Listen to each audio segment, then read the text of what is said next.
ኢትዮጵያ ፊልም ኢንዱስትሪ ራሱን ያገለለና ከዚህ በኋላ ፊልም አንሰራም ያለ አንድ ተዋናይ ያለ ለማታውቁት ኢሳም ሀበሻ ይባላል። የተለያዩ ፊልሞች እንግዲህ ሰርተዋል። ከትወናውን በተጨማሪ በደራሲነት፣ ዳይሬክተርነት እንዲሁም ፕሮዲስ በማድረግ ብዙ ሙቪዎች ላይ ተሳትፏል። በእርግጥ አቆማለሁ ካለ ረጅም ዓመታት ተቆጥረዋል። አዲስ ነገር ሆኖ ሳይሆን አቆማለሁ ስላለ ብቻ ራሱ ሊደነቅ የሚገባ ተዋናይ ነው ኢሳም። ምክንያቱም ከመጀመሪያውም መስራት አልነበረበትም ነበር።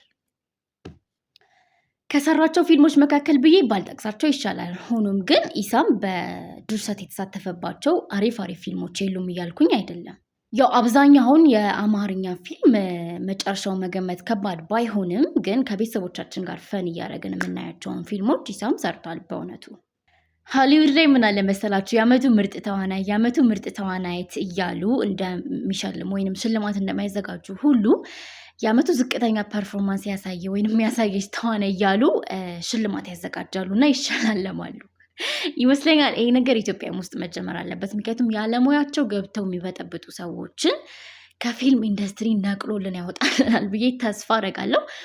ኢሳም ሀበሻስ በጊዜ ነው የነቃውና እኔ ትክክለኛ ውሳኔ ነው የወሰነው ብዬ አምናለሁ። ደወርስት ከምላቸው ተዋናዮች መካከል አንዱ ጎሚስታው ከተሰኘ ፊልም ላይ የተወሰደ ነውና ልበልላችሁ። እንዴ እኔን ትናፍቁኛላችሁ ምናምን ነገር እንድል ነው እንዴ የምጠብቀው? እንዴ እኔ እዚህ ፓርክ ውስጥ ምናምን ዱቅ ብዬ ስዝናና የቆየው ነው እንዴ የሚመስለ? እንዴ እዚህ እኮ ሸቤ ነው ፋውል ሰርቼ ምናምን እኮ ጸባይ ማረሚያ ምናምን እኮ ነው። ኧረ ኮማንደረ